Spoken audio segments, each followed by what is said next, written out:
Now, the conversation is on non-disclosure agreements and employment. Ade and I, we've opened up this conversation. In fact, we've taken comments that we got from you out there. But I will not be having this conversation alone, as I already have my guest seated with me in the studio. His name is Ogenetega Adedipe. He started his career in Simmons & Copper Partners, a top-tier law firm in Lagos with an interest in mergers and acquisition, tech and crypto law, and entertainment law. He's currently gathering litigation experience with the commercial litigation firm where he works on disputes related to labor and land matters. He's a partner in a consulting firm that specializes in entertainment, media, and sports law with partners in the United Kingdom and Abuja.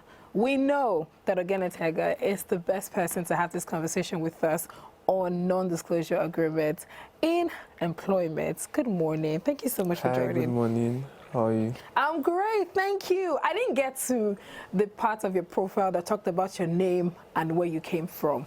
But you know what, I'm going to do that. Producer, I know, let's not do that, but I'll do that very quickly. So you are Ogenetega, but you are from Ondo State, but you lived in Port Harcourt. Can you just give me the quick story? No, so, I mean, my dad and his brothers were in Port Harcourt. They moved to Port Harcourt from Ondo State to start their life. And then I was born there, obviously, and my dad just likes the name. He used to work in Delta Warri at the time, I can't remember, but he just picked the name and he liked it and he gave me. So I'm a true Nigerian, you know. I love it. That's beautiful. Yeah. That's beautiful. That's pretty nice. Okay, so getting into the conversation that we are going to start this morning on non-disclosure agreements. I'm going to ask you, because you are a lawyer, you deal with things like this. What is a non-disclosure agreement? So basically, a non-disclosure agreement is usually an agreement or a provision in an agreement that binds a party from not disclosing particular information or confidential information. They're usually, commercial sensitive information to any other party or any other third party. So a non-disclosure agreement is either an agreement or a clause in an agreement. Do you understand? Yeah. So it's not a something that we need to expand on. It's just a simple, straightforward. I'm entering this agreement to not say this and this and this and this because of my an employment form, because my employer would disclose this and this and this in the course of my employment. So in order to not spill any information that might be commercially sensitive to that particular organization, they enter that agreement. Yeah.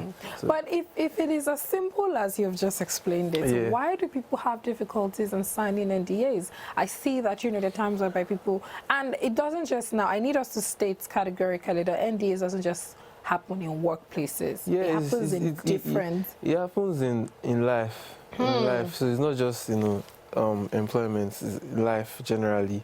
If you're entering into any agreement that's commercially sensitive information might be passed around, you need to enter into an NDA. So the reason why people have issues with it is because they don't engage lawyers or they don't engage someone to advise them on that NDA. So you'd find, people confuse NDAs with a non-compete agreement. So there are different things, and before we started, you were saying something, and I was going to. I hope we get to that. Yeah. But NDAs are just straightforward. Sometimes people sign NDAs and they don't know. So every employment contract, or almost every employment contract, has an NDA clause. So there are some secrets you shouldn't. There are some things you can't see. For instance, it can be as little as a client's name or their address or their contact information. Those are NDA. It doesn't have to be. Mr. A used this particular pattern to get this number of stock, and Mr. B wants it. Nah, it doesn't have to be that deep. Sometimes it can be as simple as the name of my client or the name of or the address of my client. So can't divulge such sensitive information like that. Basically. You were saying something about non-compete. I like to know because I've never heard of it. So basically, a non-compete agreement is an agreement you enter into that binds you from or stops you from working with a competitor for a particular number of years, for ABC number of years. Wow. So for instance, I have a company that we produce coffee, and then you work for me, and then I have a competitor, say Tega Coffee, and then there's Ziggy's Coffee, and then I'm working, and you work closely with me, and I know that you might be useful to that other company. For Ziggy's Coffee. Yeah, so we now stop working, obviously on good terms, but we can enter into a non-compete agreement that you cannot work with any competitor. Yeah. So, yeah, you cannot work with any competitor for A, B, C number of years, maybe 4 years, 5 years, can be 1 year. You get, so it's just straightforward. It's very different from an NDA. NDA, you're not disclosing commercially sensitive information. Non-compete, you cannot work with a competitor for ABC number of years, basically. And usually in both of them, there's consideration. So for NDA, the consideration is you're hiring me. So if you're signing an NDA before you start working or during the course of an employment, the consideration is that you're in employment or you're being hired.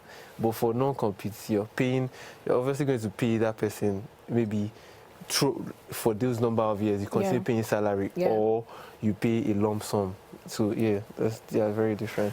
So, I mean, I like that we have opened up non-compete and NDAs, because before now, I now realize that I was mixing them up. Yeah. And a lot of people actually mix them up. Yeah. So somebody sent a comment, which we're going to get into very quickly, and the person was saying something about sharing knowledge, that that if I leave a particular company, I should be able to move into another company and share all that I've learned and all of that. That why would somebody tell me to sign an agreement and all of those things? What do you think about that? Because I believe that maybe non-disclosure agreement is for trade secrets. Maybe intellectual property. The question is, what is a trade secret?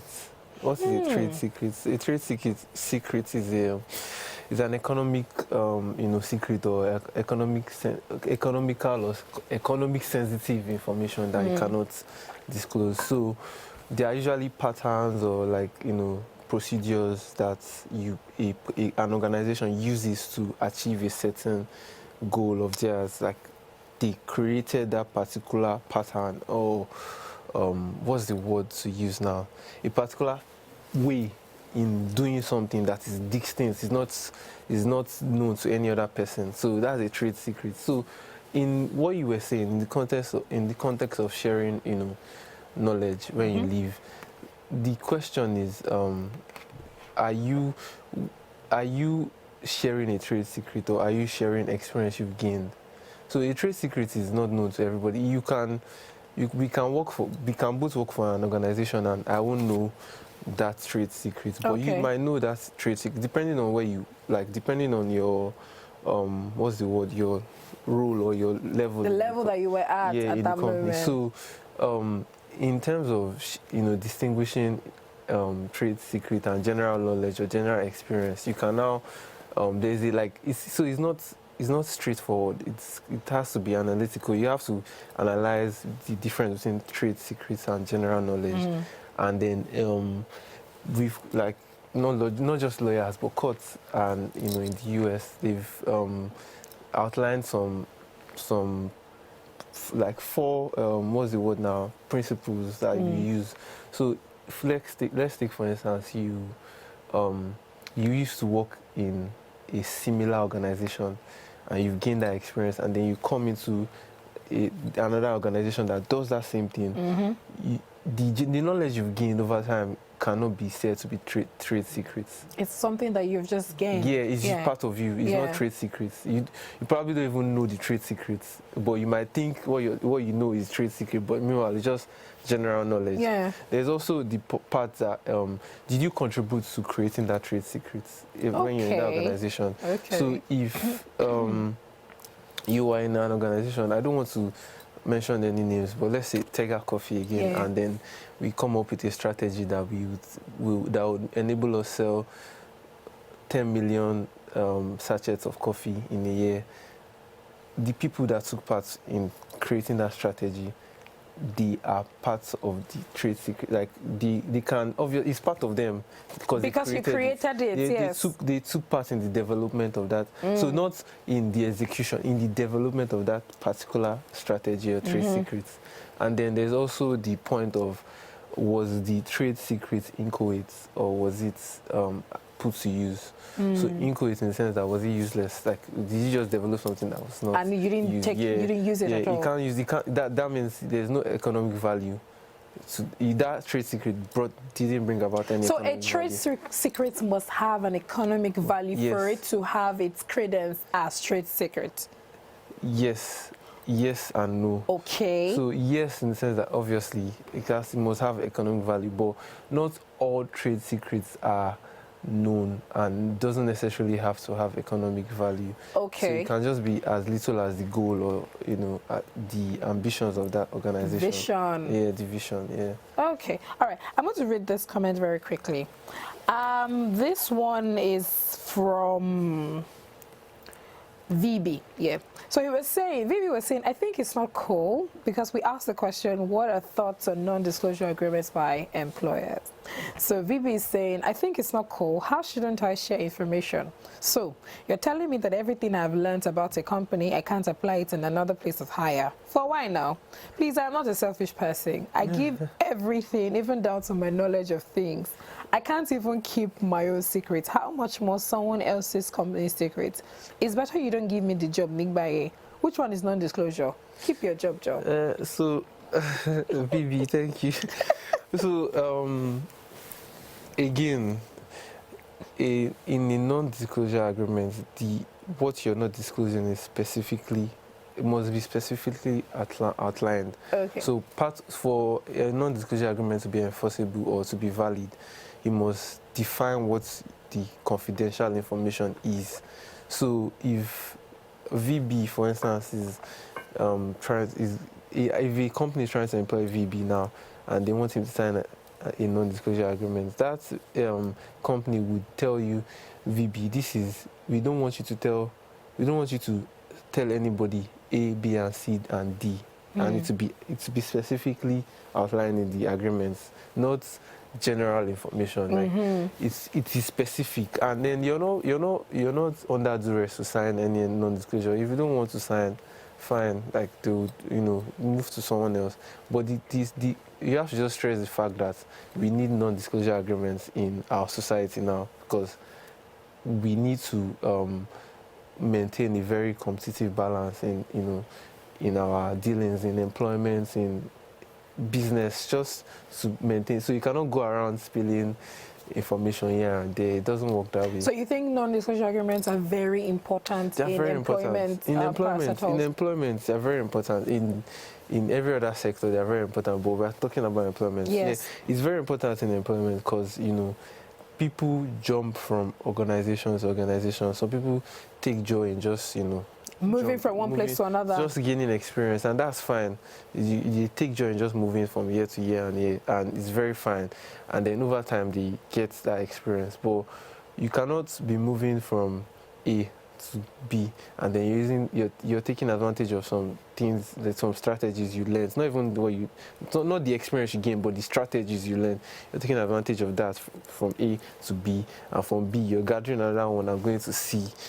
It doesn't sit well with me personally. Okay. Yeah. All right, let me read this other comment from T Dan. T Dan is saying, yes, NDAs are real in most companies though, but I'd advise that you don't make your life difficult. It's called non-disclosure of agreements, but no one will force you to sign it. Yeah. Don't make the easy difficult. Don't put friction between your company and a new hire. Yeah. Also for employers, when recruiting talents, the last thing you want them to ask is, what do you mean by NDA, or why are you asking me to sign such form? I think making an NDA a must in your company when it's not widely adopted can create pointless friction. What do you think? The last comments, like they said, you think there's no need? Yeah, let me read it again. So Tidan says, I think making an NDA a must in your company when it is not widely adopted can create pointless friction. Widely adopted, like NDAs are widely adopted. First of all, we don't know. I know, but like, because I'm a lawyer, I'm privileged to be a lawyer, but most people don't know that they have an NDA in their employment. So when you say widely adopted, like, it confuses me, like, because most people don't know that there is a clause. It might not be a full agreement. It may just be a clause that you cannot say this or spill this to any other person. Like it's just there. And then some NDAs just last throughout the pendency of your employment. So it's just throughout, when you're in that employment, you cannot just disclose any information. Sometimes it lasts beyond the termination of that employment. So I think people just need to, what's the word? Know their legal rights more. Just know what you're entering into. And then nobody forces anybody to sign any agreements. Nobody forces anybody. So that's true. Just know your rights, know what you're signing, or engage a lawyer to. So, for instance, if a company wants to employ you and they obviously would be offering you, say, 1 million, 2 million as salary monthly, and obviously that company, if anybody's offering you 1 million, 2 million, that means they are big, and they might give you some. You might be you have access to some information that not everyone has access to. What stops you from, engaging the smallest person, the smallest lawyer to just review this, read this, tell me what my rights are? Since you might not know. Some people over time would know these things, but like, as they interface with things like this. Yeah, just engage someone to have a second eye for you, and it's that easy. So how do you identify, because you mentioned that at times whereby you sign contracts that you don't even know has an NDA. How do you identify these kinds, especially when you're just about to get a job? I mean, I was reading what NDA means, and then I realized that at times whereby when you've even gotten a job and you've not signed a visible NDA, at times whereby you're about to embark on a project, or you're in a project, and then they bring a document and say, all right, so before we get into this, sign this and this, and you're supposed to be like an important part in this particular project that you're going to embark on. So that's part. But how do you identify when I'm just getting a new job? For instance, I've just been employed in this company and I'm about to start it, and then they bring a document, but they don't write it on top of the document that this is an NDA. But there are different segments in that document that you may not just pay attention to, and then you're just, the dotted lines is where you put your name, and that's it. If they expressively stated your remuneration. That's why everybody's always looking out for contracts. Well, how much is my take home? What's my basic? What is it per annum? What are the rights that I'm supposed to get? So what are my bonuses and all of that? So once they see that the other thing is through the window, and then they sign the dotted lines. How do we identify this? How do you identify this? Yes. The identifiers, first of all, the most important thing is get a second eye, get a lawyer or someone that is legally inclined. But isn't that disclosure if you're getting a lawyer to read it, an NDA? No. So lawyers have rules that guide us. Like, so I cannot, for the life of me, break some rules because I owe a duty to my clients. So a lawyer is not covered by this law. No, so you know how doctors can't share information because it's not ethical. Yeah, it's not ethical. So lawyers have those ethics too. We can't at all share the content of any agreement. So if we are going through an NDA for you, it's just limited to that, and we move on from that. We're not what's the word now? We're not supposed to be bound by the NDA because we already have regulators, governing us, and we cannot spill information. So now the identifiers, as like we're saying, is first of all, look at if the confidential information is defined. So it has to be specific. You cannot a repugnant an agreement that doesn't specify what you're supposed to disclose or not disclose is very repugnant. It's void. It's void ab initio, and then you have to check the duration of the NDA. Okay. Or what you're signing. Yeah. You have to check what you are obligated to do as a party. So not just NDAs.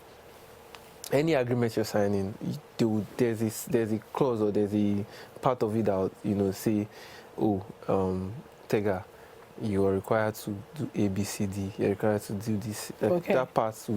Somewhere there, you see where they'll tell you, don't tell Mr. A. Don't tell anybody that we sell akara on at beggar or something like that. Okay, To be there, like, so now. you Okay. see it, and then if you're not comfortable with it, you can approach them and discuss and negotiate. So NDA, one, the parties has to be clearly set out. Definition of what you're disclosing or the confidential information must be clearly set out. Your obligation as a party, and then there must be an exclusion clause. Exclusion clause in the sense that what are you allowed to disclose or not. Okay. And then also under that exclusion clause, so for instance, an NDA is not supposed to bar you from whistleblowing. We know what whistleblowing is. I know what whistleblowing is. Yeah, so it's not supposed to bar you from whistleblowing. So where your company does something that is illegal. Okay. An NDA is not any NDA that stops you from approaching the police or regulators is void. Okay. Yeah, so I like that you state that again, because I mean that answers a lot of questions. Okay. You know, I mean, now if we are going to what NDA means from the basic understanding of it, you are supposed to keep mum of every situation once you have signed that NDA, which means that whatever it is that is happening in that particular organization is not supposed to leave the organization. However, you just stated something about whistleblowing. I really want to hear that very clearly. Yeah, so any agreement generally that stops you from reporting an illegal activity is a void agreement. And you're not supposed to enter an agreement for an illegality. There is a principle of law. You're not supposed to enter an agreement to rob someone or to steal, or to perform a fraudulent activity. So any NDA that stops you from whistleblowing in this sense is, for people that don't understand, whistleblowing is when you reports a sensitive or illegal or fraudulent activity that is going on in your company, or even in some instance harassment. You can I don't know if harassment falls under whistleblowing, but you should, any agreement that stops you from reporting harassment or fraudulent activities by your organization is void. So an NDA is only legal or valid up until the point where something illegal happens, and then you can, because it's your choice now, you can, as long as you're not participating in that fraudulent activity, it's your choice to now approach police or regulators that this company is doing this, and I even though I'm bound by an NDA, I am under the duty to report this. Straightforward. Okay, that's interesting. So I've learned two things in this whole conversation that I even need to state. Number one, lawyers can be immune to NDAs. No, don't put it like, when you put it like that, it doesn't come out, it doesn't come out. But that's what you said. We're not just going to quote you. So let me explain it. So I am Tega, I'm a lawyer. Let me not use you for it. I'm Tega, and Mr. A is my client. We already, before the NDA comes, we most likely already have an agreement between us. Let's say he's on retainer with me. In that agreement, there's a clause too that stops me from disclosing any information. You have an NDA with your client that is a retainer, that is bringing an NDA from the client that is the employer. If you put it like that, it sounds funny, but like that's the truth. Like, so usually in the retainership agreements, like, you cannot, let's say that Mr. A gives me this box and like it contains information or whatever it is. The moment that retainership ends, I'm supposed to give him back everything I have that belongs to him. Like in that clause, there's a place where you say, "Oh, we are obligated to hold your so and so documents for this number of years, and after this number of years, it will be deleted," or So there's that oath of secrecy between us, and then generally lawyers, we call it the rules of professional conduct that guides us. We owe a duty to our clients. There are various duties that we owe to our clients as lawyers that we can't just go around saying anything. That's one. Then if you now bring an NDA to me and I'm supposed to review, after that, you're supposed to keep mum, and that's the end, because I'm not supposed to say anything to any other person. So if you're saying a lawyer shouldn't be mum, or we should go and sign our own NDA, then nobody's going to get their legal rights, because, you know. Now I understand. I understand. All right, let me read this comment from Peter. Peter is saying, I hope that employers actually understand what is applicable and not applicable in a non-disclosure agreement form, because some of these bosses, under the guise of keeping things confidential, mistreats their employees, harass them, and still expects that they keep quiet. I think that people generally should be taught what an NDA form comprises of and how long it's meant to last. Information is power, you know. Yeah, so yes, employers can be annoying, and they can, you know, I mean, human beings, we are flawed. Like, if you have, you know, we are inclined to destroying, or, you know, doing, like, it's just morals that keep us in check. But I think people don't know their rights. So if your employer is bullying you or harassing you, you can report. I mean, you can approach the regulators or any authority about this thing that's happening. Carry your evidence, because evidence is very key. Okay. You can even keep your evidence for as long as you want to, and then when you're ready, you can, you know, put it out there. But people need to know their rights. You cannot say, because this person is paying me good money and then he's bullying me or harassing me, I'm going to keep short. It doesn't be that. It shows that's a sign of someone that doesn't know their rights in the first place. And then going to what an NDA form, I think I've, you know, I've said it here. Know what you're entering. Like, read your agreements. Give someone else to read. Someone that has an idea. You can't possibly. I don't know how to do architecture or engineering. If I want to do that, I would engage the professional that does that. But when it comes to agreements or, you know, legal rights, I know those things. I'm supposed to protect your rights, and that's it. I should. So once you know, if you don't want to give a lawyer, I mean, if you can't afford a lawyer, just know the terms, know what you're entering into, know the duration of the agreements, know the nature and the scope of the information you're not supposed to disclose. Just Can an NDA state that you cannot give to a lawyer, or can it state that, you know, a second eye cannot see it, especially your lawyer? Because, I mean, so when you go for... Why will an agreement stop you from giving that? That's a red flag. It's a red flag. From the beginning. Why will an agreement be telling you can't give a lawyer to sign?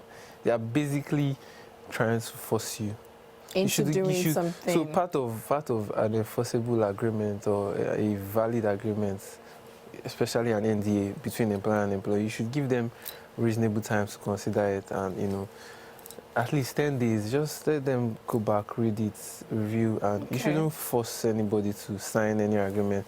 If there are signs of duress in signing an agreement, it makes that agreement voidable. Yeah, it's a red flag. Okay. Red flag, voidable. Yeah.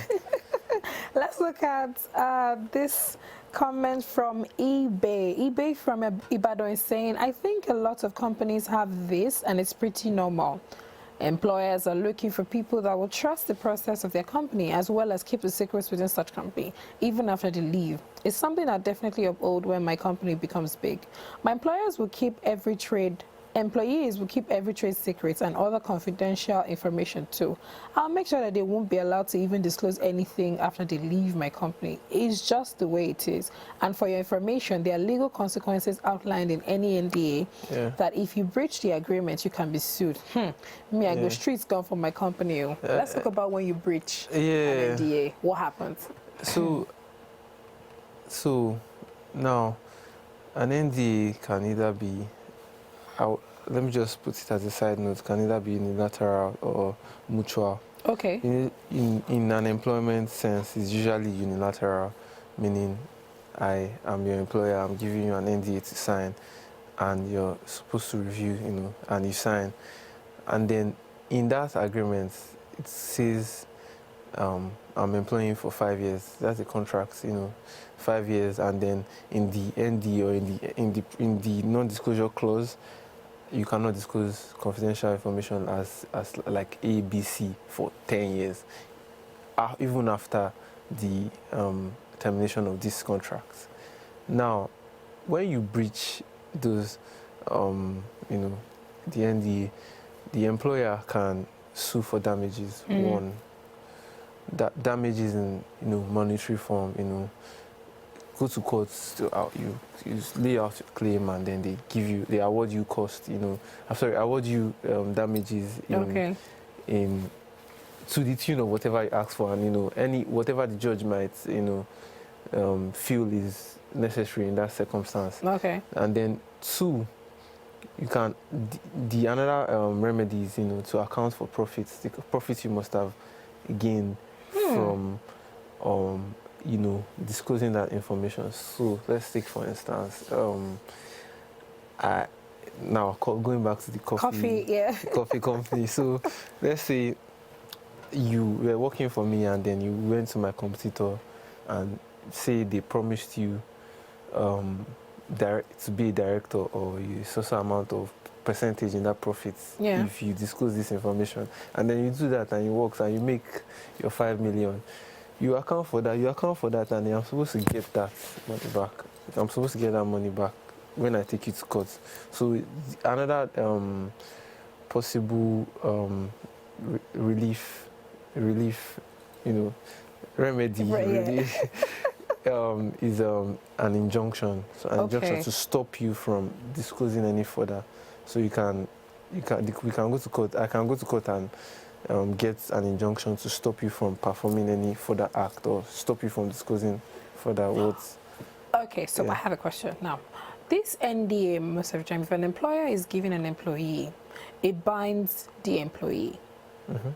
So the NDA binds the employer? Yeah.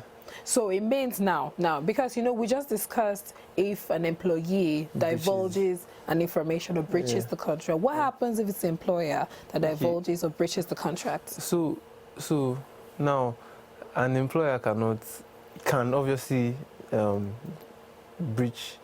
An employer can, you know, disclose confidential information. Oh, so it doesn't. Let me land. Okay. So an employer can disclose confidential information, but that's between the employer and the company, like the employer himself and the company. So, you know, a company is different from a person.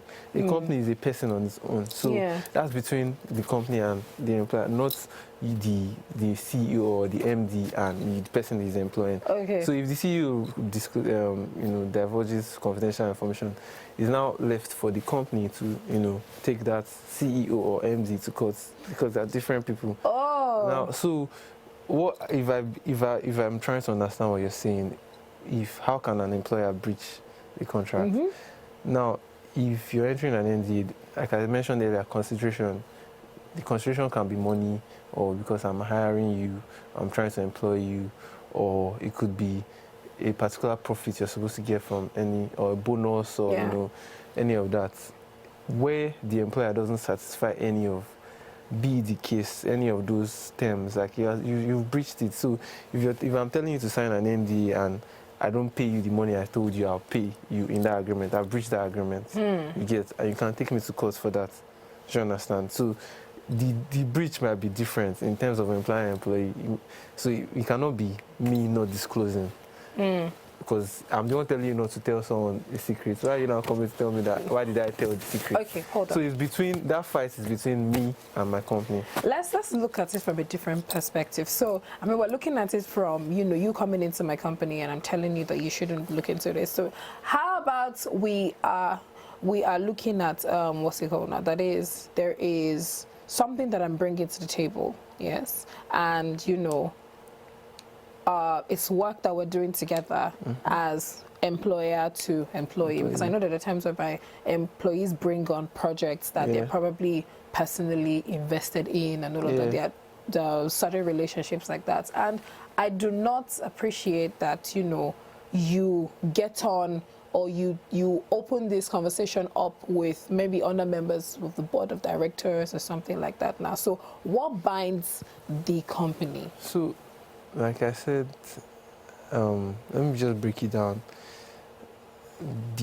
the disclosure, the information, or the confidential information must be clearly set out Stated, and okay. defined. Okay. Now, if employer states that this is the information that shouldn't be disclosed, and then the employee, obviously, let's say he negotiates and you don't want your age to be out there or something, you can put that in that same agreement. So Okay.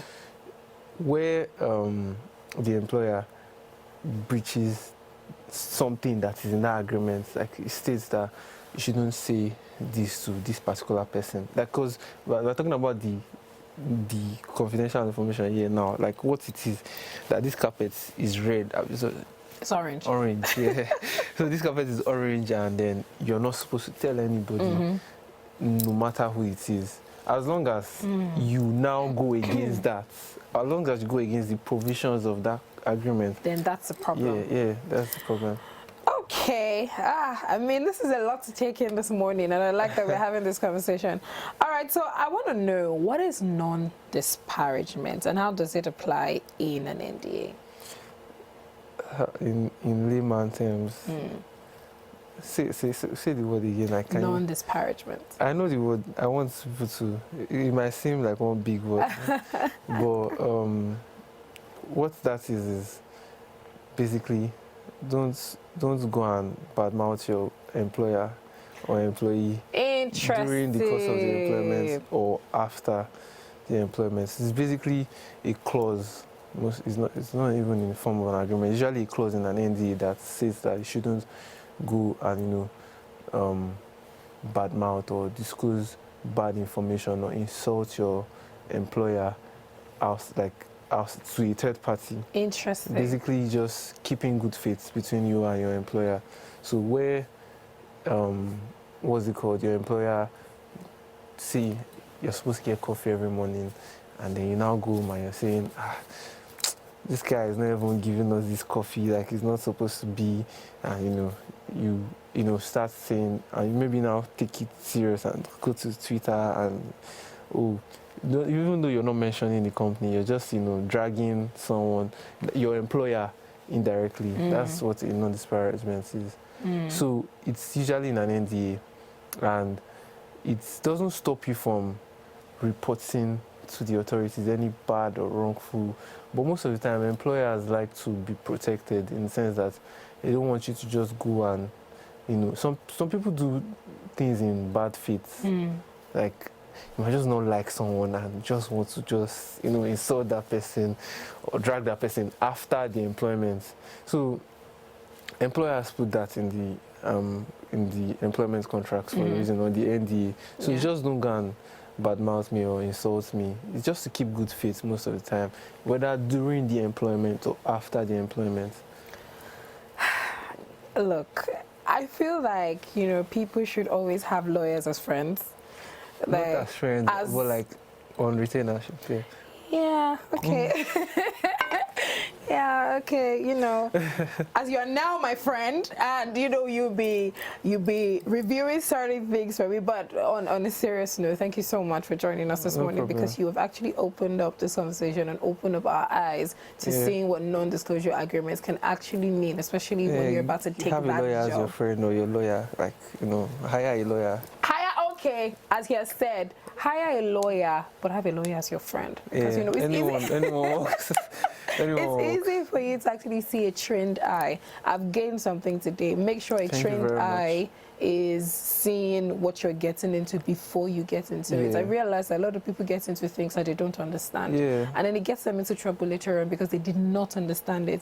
And, I would like that you come back some other time, and then we'll look at more conversations when it has to do with employment and entertainment and sports. No, definitely, I'm very open. Thank you so much again, Tiger, for joining us this morning. It has been a fantastic conversation this morning on non-disclosure agreements in employment. Now you know that you should get a trained eye to see that thing that they asked you not to disclose. But you see now, when your lawyer takes a look at it, you're not necessarily disclosing. He's just a trained eye. He's just supposed to see it to help you and advise you on what it is that you're supposed to do. And don't go out there bad-mouthing your company.